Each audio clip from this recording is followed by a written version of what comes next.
Alors, le processus d'éveil n'est pas finalement inévitablement douloureux. Il l'est très souvent par rapport à notre difficulté de lâcher prise.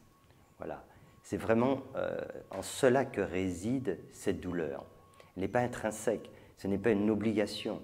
Si on était capable d'accepter tout simplement cet appel, quand il se produit, de lâcher prise et d'écouter notre intuition, et si elle nous dit ben maintenant tu oublies ce que tu fais présentement, ton travail, tu vas changer, payer et tout, et si on l'acceptait en toute simplicité, il n'y aurait aucune douleur à cela. La difficulté, c'est que on a du mal à entendre notre intuition, à l'écouter, et on a créé beaucoup d'attachement. Alors quand cet appel se fait, on a du mal à l'écouter, parce que si on sent qu'il nous faut prendre une autre orientation, qu'elle soit professionnelle, familiale, ou simplement dans notre façon de vivre, notre hygiène de vie, notre alimentation et tout ça, on met énormément de freins, de blocages, et c'est en ce sens que ça devient douloureux.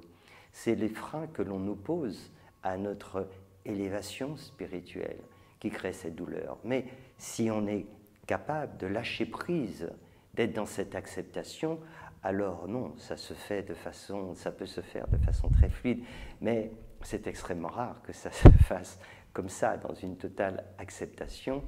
Et c'est bien pour ça que souvent on parle, et des gens qui ont fait ce cheminement nous parlent aussi d'épisodes difficiles, douloureux, évidemment des moments extraordinaires, magnifiques, de joie, mais il est rare de faire tout un cheminement sur plusieurs vies sans avoir eu des moments difficiles quand même. Mais de toute façon, l'objectif final vaut toutes les difficultés qu'on peut rencontrer sur ce chemin. Il est très fréquent de vivre à un moment donné un passage qui est très particulier. C'est celui où on va vraiment ouvrir les yeux. Et ouvrir les yeux, ce n'est pas ce que l'on croit, ce n'est pas regarder à l'extérieur ce qui se passe, qu'on n'aurait pas vu, c'est regarder à l'intérieur de nous. C'est la chose la plus difficile en réalité. Ce n'est pas de porter un jugement, mais c'est de regarder vraiment avec sincérité. Et c'est souvent, pour ne pas dire toujours effrayant, parce que si on accepte de porter ce regard, on voit tous nos dysfonctionnements et pire que cela, en fait, toutes nos erreurs, tout ce que l'on a pu faire de douloureux, etc., notre égarement.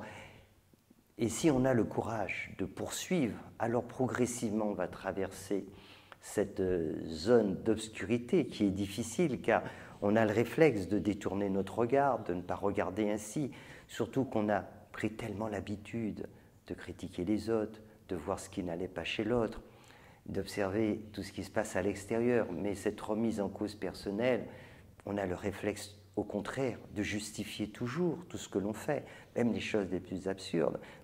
C'est un mode de fonctionnement. Alors, accepter de regarder sans filtre, de laisser notre intuition nous parler et nous révéler véritablement ce fonctionnement que l'on a eu, est quelque chose de très douloureux, mais de nécessaire, de bénéfique. Car c'est comme ça qu'on s'en libère. Parce qu'on réalise que tout cela, c'est l'ignorance. C'est l'ignorance de notre nature fondamentale. C'est ainsi. Tant qu'on n'a pas conscience de qui on est dans l'égarement. Et cet égarement nous amène à plus ou moins d'exactions, etc. Mais le fond, il est là.